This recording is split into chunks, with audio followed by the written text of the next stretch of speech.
There's never been anybody ruthless. I'm Sonny Liston, I'm Jack Dempsey. There's no one like me. I'm from their claw. There's no one that can match me. My name is Not Seeing the Dream. I'm a 15-year amateur boxer, giving my views and opinions on everything boxing related. I'm here to give you guys consistent, reliable, unbiased commentary. Boxing is my passion, slaying trolls is my hobby. Hope you enjoy. Like, comment, and subscribe. Wow, according to BoxingScene.com, Canelo Alvarez, he ducks undefeated and dangerous fighters Benavidez, Jermall Charlo, Demetrius Andre, Artur Beterbiev, and Bivol, and he chooses to go fight the weakest champion at cruiserweight, according to Boxing Scene, Ilungu Makabu, who is a competent fighter, but this dude is coming off of a 2-year layoff.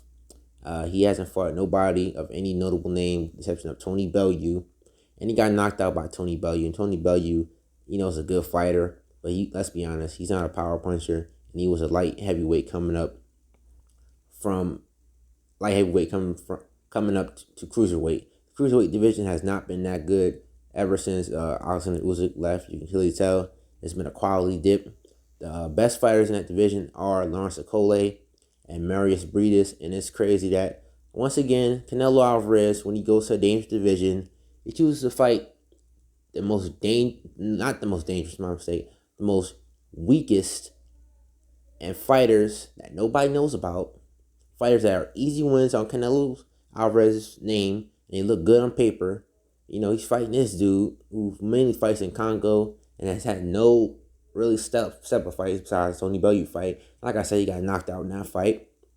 I don't give him a chance to beat Canelo Alvarez. He doesn't have the experience. He doesn't have the skill.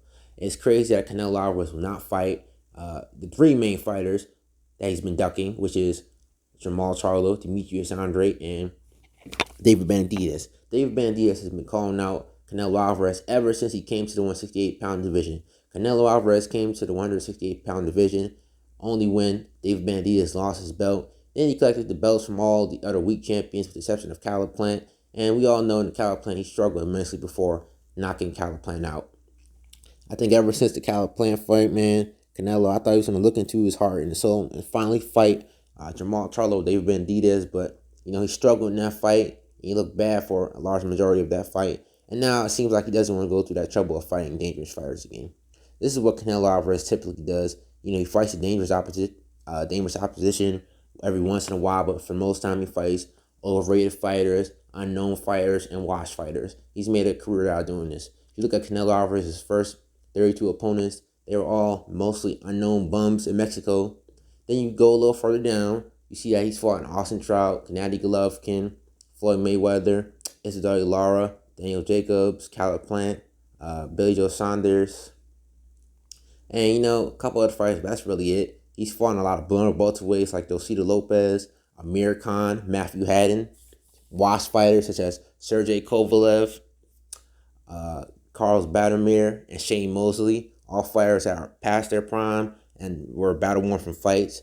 And when Canelo Alvarez, he went to the 175-pound division for his brief time there, he fought Sergey Kovalev, who almost got knocked out in his last fight. And 2 fights before that, he got brutally knocked out by Zyder Alvarez. And he lost 2 times against Andre Ward. And it clearly can show that he was never the same after those fights.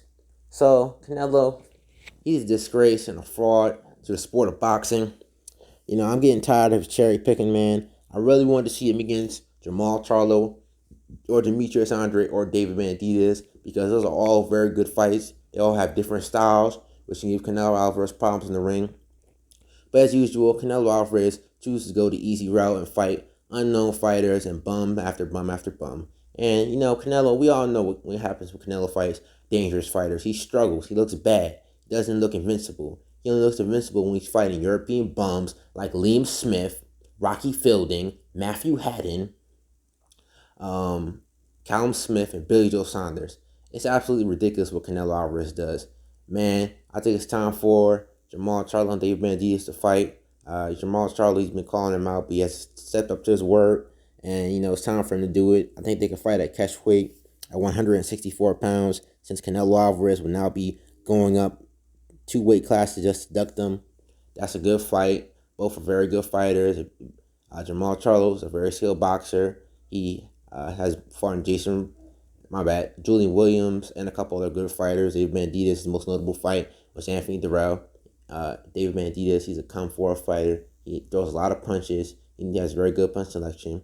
Jermall Charlo is the more skilled boxer out of the two, though. He has a very good uppercut. He's very good at feinting, using his jab. He arguably has the best jab in boxing. So that's a very competitive fight from both. I think it would do good on pay-per-view. That's the fight we have to ask for now because, once again, Canelo Alvarez chooses to go the easy route and continue to duck tough fighters. Canelo, they're probably going to put him in the Hall of Fame, but the real boxing fans know that Canelo Alvarez, his legacy will forever be remembered as the legacy of ducking, cherry picking, and never fighting dangerous opposition ever. But this is my take on it, though. But to wrap this up, this is Not Seeing the Dream. Rocking chairs next to sleep. I'll holler at y'all another one. Peace.